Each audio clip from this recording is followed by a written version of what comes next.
message to all of the tenants here at Whispering Arms Terrace Apartments from the management. First, thank you for your patience with the recent maintenance. It's rare that we have to do work on a central system that affects every single apartment, but the ductwork was quite old and long in need of replacing. Now the entire complex has all new ducts, and we've also gotten rid of that horrible scratching sound which the contractors confirmed was indeed being caused by a number of feral deturbles who had somehow breached and taken lodging in our burgeoning notional system. Again, we understand that this was not entirely convenient for everyone, and we sincerely appreciate most of you being gracious about it. Now, in current concerns around the complex. It appears that someone has been locking the gate to the distraccess area. It seems redundant to say this, as there is a large sign on the gate that says, "This gate to remain unlocked at all hours," but please refrain from locking the gate to the distraccess area. It is for the use of all tenants at all times. Some have suggested that there should be no gate at all, and this would seem a logical solution. But maintenance have tried multiple times to remove it and concluded that the gate is protected by some sort of permanence charm.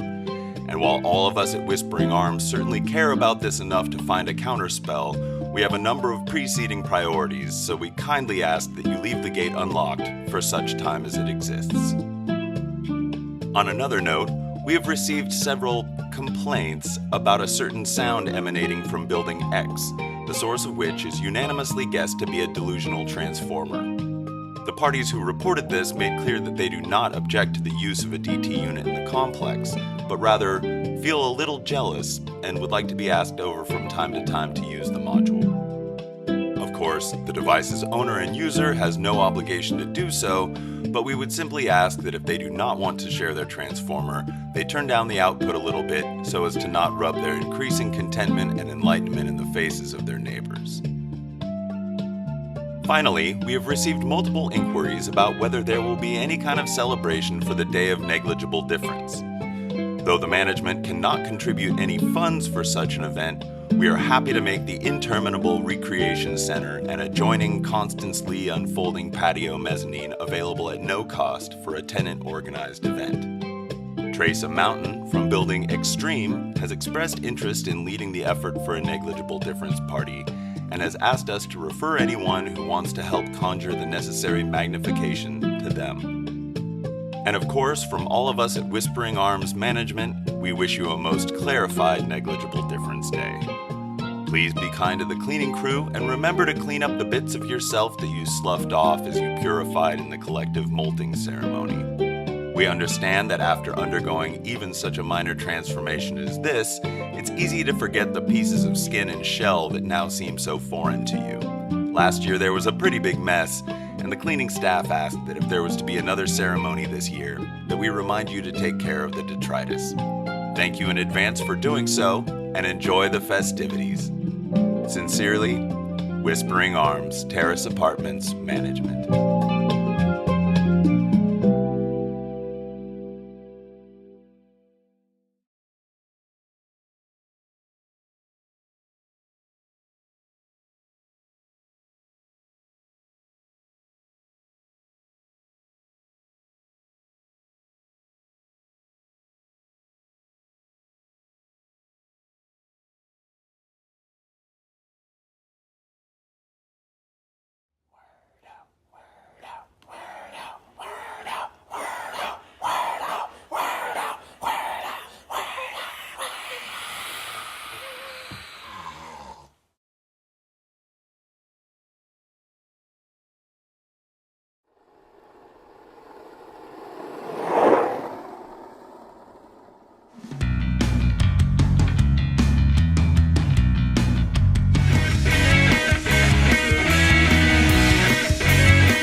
Nothing can touch you.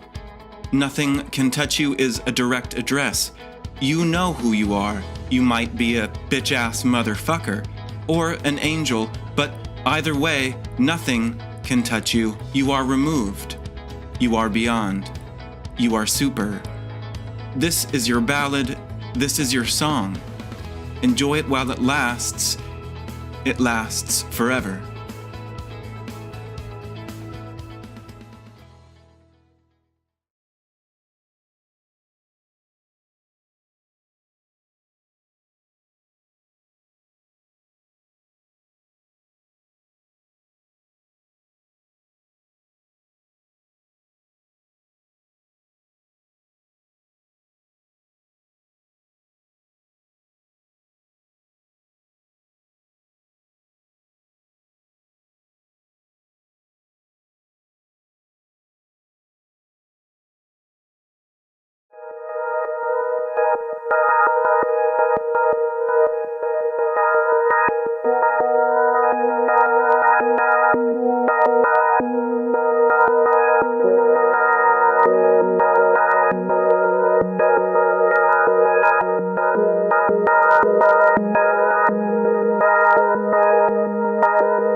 For my dead grandfather, my father's father, short of stature, long on confidence, kind of an asshole.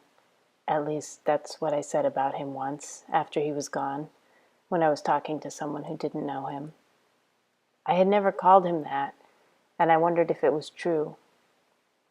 Grandpa. One time you took us down to the beach at Aberdeen, and I had got blackish sticky sand on my palms that wouldn't brush off, so you told me to rinse them in the ocean. I pulled up the sleeves of my puffy jacket and rinsed my hands in the bracing cold water. The wind whipped my frozen wet hands. The deliciously sun-dry sand further inland looked as inviting as a clean hot towel pulled from the dryer. I ran over and sunk my freezing hands into it. "Now don't be stupid," you said. You were a radio technician, a teacher, a missionary. You liked to tell stories about yourself, stories about fixing things and being smarter than the next guy, or acing something without trying. You were pretty confident. When you told stories about my dad, he was depicted as bright enough, but always kind of hapless. He didn't have your street smarts, or even your common sense. But I was meant to understand, in the end, how intelligent Dad couldn't help being with you for his father. There was thick, cold anger between you and my dad. He would simmer, but you just seemed bemused. I didn't realize it then, but I just wanted to talk about me. Did you like me? I intuited that I was less for being a girl.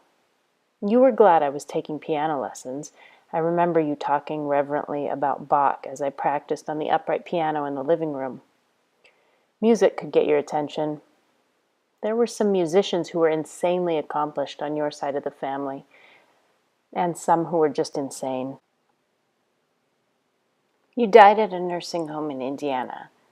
This happened while I was at work in an ICU, hundreds of miles away, and it occurred to me that, if I'd had any desire at all to be there, this could have been one time I would have had the greater knowledge.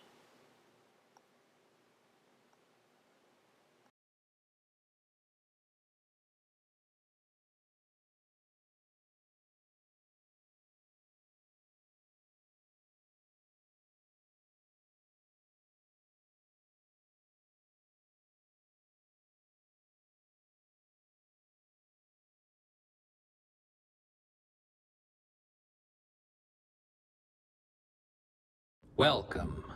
I am the National Doula, and this is the magical state of our Ecophysical Union address, a ritual for enlivening the party atmosphere of magical ecophysics. In this time, the care of our nature abides. Our children become teenagers with the common sense of an open heart. Feeling the sun on their skin as a gift, they carry a feeling of gracious appreciation and lightly held responsibility into interactions with even the most obstinately injured older people. Teenage angst is nonsensical to them. They lead their communities boldly and compassionately, their think bands churning out innovation after social innovation. Most notably this year, the "You Are Awesome" ritual has become popular across so many communities. Last week, I spoke with one confident young woman who was hard at work on a concept for a 1,000-part songwriting process involving every local piece of flora and fauna. Schools for older people continue to evolve. More older people than ever recover capacity to see the roots of violence and ambition in grief. They turn, with disinterest, even pity, away from profit-based systems. They recognize the contingency of their familiar and prized institutions, of success, of battle, of measurement, of accumulation. And they recognize, most of all, the tremendous creative responsibility involved in interactions with other people. The commodity turn-in centers see record numbers of donations. Why, just the other day, I met a man call him CEO Jeff, who said to me that he had never enjoyed a neighborhood sunset before. Now, at age 62, he had just donated his yacht to a school, and he felt more satisfaction than he ever felt in his entire past life career. We see tremendous growth in the creative sector. After-dinner music is a national trend. Municipal instrument stockpiles are well-funded and strong, and communal art farms have made literally dazzling innovations, including this summer's newest colors, sour meta yellow and organic orange. There are now over 400,000 literary journals nationwide. Graffiti collectives attuned over 80% of our urban landscapes. Sound artists completed tuning the final major highways of Los Angeles Bay. And social art is more popular than ever. This year's hits, enactments of conflict energy, catharsis amplifier, ideology peeling, and silly butthead are everywhere, even in the schools for older people. Now I do feel, humbly, that I am, if anybody is, in a good position to talk about the state of things, not by virtue of any innate talent or power I possess, but because of my position within eco-physical forces beyond my reckoning.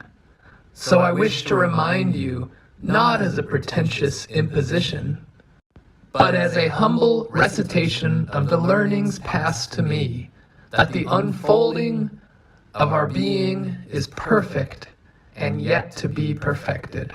We must beware the pretension that we have consumed and finished with our own evil. The pretension to be not evil itself contains a dangerous capacity for evil. Nor must we be vigilant for evil. Instead, we must continue to love what arises and trust our oneness to respond. I remember in my youth, it was common to label people with whom we disagreed with psychiatric and quasi-psychiatric concepts, with ideological and quasi-ideological labels, with moral and quasi-moral judgments. And locked in such a contest of judgment, we became petrified of each other, clinging to the security we imagined should come from appeal to what we called reality. But what we could not see was that by imposing this false objectivity upon each other, we lost the capacity to see each other, to see the web of concepts in which we wrestled, to see the nested, interweaving, beautifully varied forms of our being. We are learning the importance of discernment, of seeing the realities to which the concepts point, without reifying the concepts or weaponizing them as judgments. As was feared in the past, this does not make us blind to violence. We have to work with and through the reality of violence. Violence fast and slow, clear and diffuse, of shadow eruptions. We are learning to discern the workings of trauma among us when it assumes a cunning and deceitful form. And we do so without returning violence to violence. We meet violence with limits and also with love. This past year, I myself worked through difficult feelings of envy towards my successor, as well as shame over selfish feelings of grandeur arising within me. I found, as so many of you have, tremendous relief in the dialogue method for simulating the projection of authoritarian control. Yes, indeed, we have come a long way from the earliest days of weaponized THC, ketamine, and MDMA.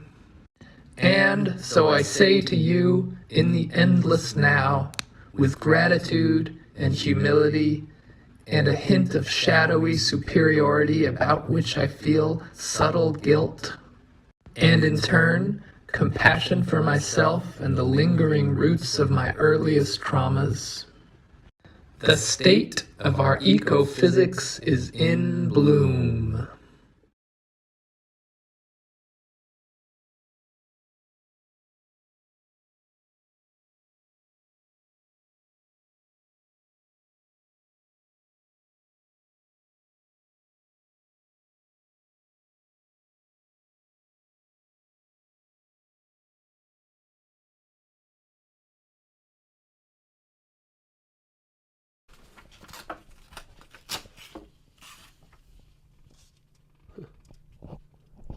The artist will live in your house for 1 year. The artist will be in charge of making sure that you are seeing the world new each day. This may result in awkward to severely uncomfortable situations.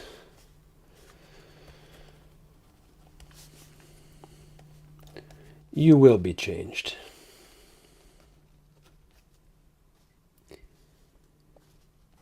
You will not be able to resist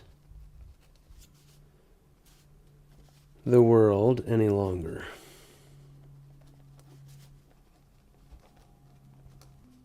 You will incline your being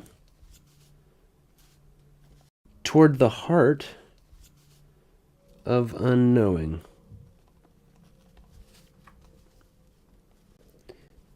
You will realize that you were already always within the heart of unknowing.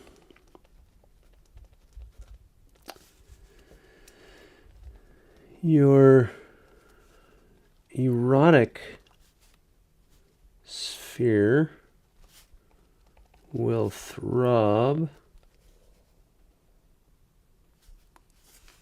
iridescently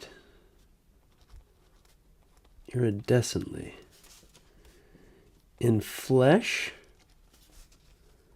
as the sonic information of the infinitesimal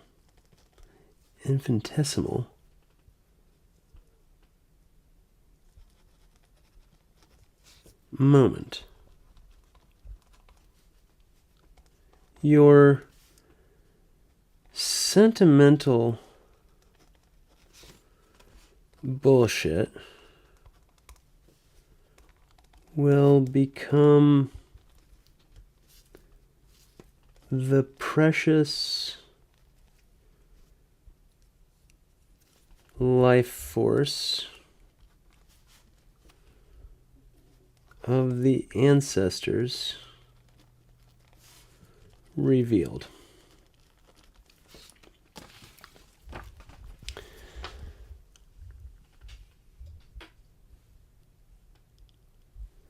The artist will live in your house for 1 year. The artist will be in charge of making sure that you are seeing the world new each day. This may result in awkward to severely uncomfortable situations. You will be changed. You will not be able to resist the world any longer. You will incline your being toward the heart of unknowing. You will realize that you were already always within the heart of unknowing. Your erotic sphere will throb iridescently in flesh as the sonic information of the infinitesimal moment. Your sentimental bullshit will become the precious life force of the ancestors revealed.